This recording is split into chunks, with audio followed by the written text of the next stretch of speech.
Alright guys, let's get to it. For your information, yes, I do use a circle template. And apparently to some that means that one is not a very good artist for some apparent reason. But for the education of whoever's watching this, a lot of modern manga artists and manga artists use templates and rulers and all sorts of tools in order to make their artwork the best possible. And I believe that to worry about the judgment of someone who can draw better than you as far as to what tools you should use and what tools make you a better artist, I personally think that using a circle template makes it 10 times easier to make a more appealing head than if someone just used other methods. But yeah, so anyways, that's that. Just for your information, a little rule of thumb I have for doing heads is that usually the way I go about doing them is I use the circle template as I've shown you, and I begin with a circle, and as you can see, then I use a straight line, contrary to where most people would think to use a curve and go ahead and try and get that three-dimensional effect. I find it easier to just use a circle, do a straight line, the top where it connects to the circle representing the center point of the forehead, and as it goes down, the line goes into the chin. And I find this makes it easier to get the general shape of the direction you want the head to face. And so it can help you if you want the chin tilted or tilted to one side or the other, and it can also help you determine, the line will help you determine where the middle of the face will be located. And one could say that you can do that with curves, but this just helps you get it more precise. And once you have that decided, you can erase what's inside of the head, and then you can put in your curves to represent where the nose line is and which direction the face is going, looking down, looking up. Use that curve. And so you can do all that afterwards, but yeah, that's just a basic rule of thumb I have for creating heads, and it's served me pretty well so far. And really, this is all kind of a pretty self-explanatory process. This isn't really a tutorial. It's I wasn't really trying to do it in a tutorial style when I made this video. But yeah, so.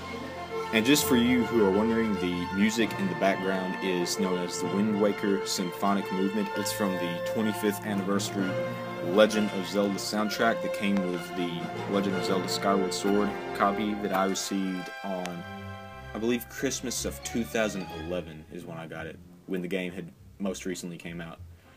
And one of the best games ever, best soundtracks ever. If you have not ever played a Zelda game, and you are a anime or a manga fan, I would highly recommend it. Of course, I haven't met just too many manga and anime fanatics, pardon my southern accent, that don't know what Legend of Zelda is. And so, yeah, so there's that. And just to explain to you what I'm doing with that triangle shape, for those of you who haven't figured it out. What I'm doing is, when I create a character, I usually start off with, as you saw before, the head, and then I just use a general curved line to represent the direction of the neck, and then the rest of my body is constructed from a triangular, the word I want to use is spherical pyramid, because that's kind of what it is. It's like a triangle, but it's very curved, and then you have the line that kind of makes it look like a pyramid in sorts, and I use that, and then I use a line coming from that to represent where the waist will be. And this is because it helps me use only the necessary shapes needed to get the idea for the pose down.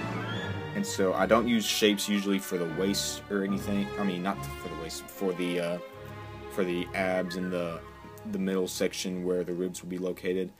This is just to help me get the general idea for the proportions of where the shoulders will be and the relation to the chest and the hips.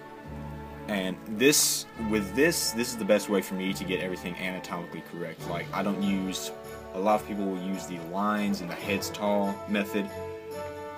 At first, I thought that would be helpful, but I kind of developed into this thing where it was harder for me to use the head theory, is what I like to call it. And eventually I developed this from just watching different tutorials and seeing how different artists, that's another note that I need to make. The best way to learn how to create your own style is to take your manga that you're reading or images. One website I'll recommend, and I'll put in the links below, is www.zerochan.com. They have a lot of high quality images.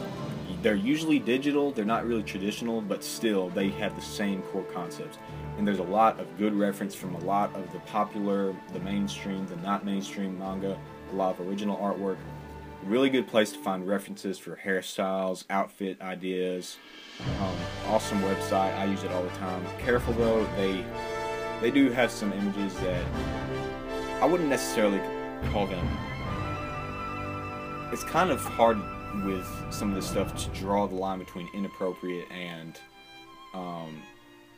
the use of certain things for the benefit of the artwork. So I'm just gonna go ahead and just throw a very light warning out there. It's not anything major, just for the very, very young, it may be somewhat not up your alley. But anyways, yeah, so just so you can see what I'm doing, as you can see, I'm just using basic shapes, stick figure to get the general idea for the character down.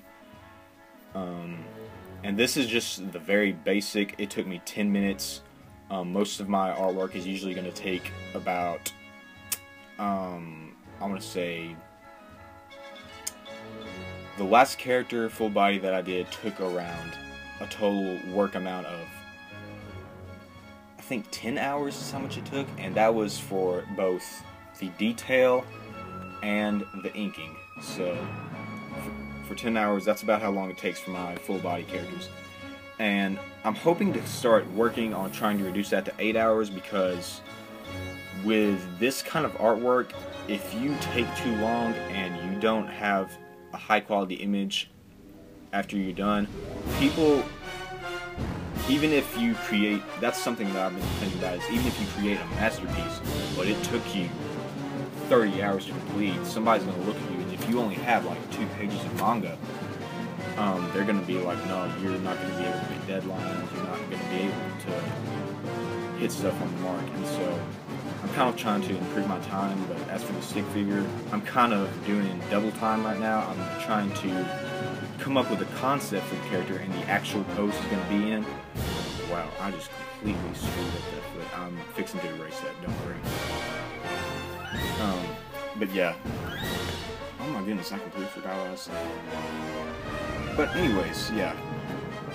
I keep saying yeah, I have no idea why. I apologize. I'm recording my voice over this video while I'm doing it, so I'm not actually speaking while drawing. I drew this at, like, I think really late at night, so there's probably no way I could talk appropriately.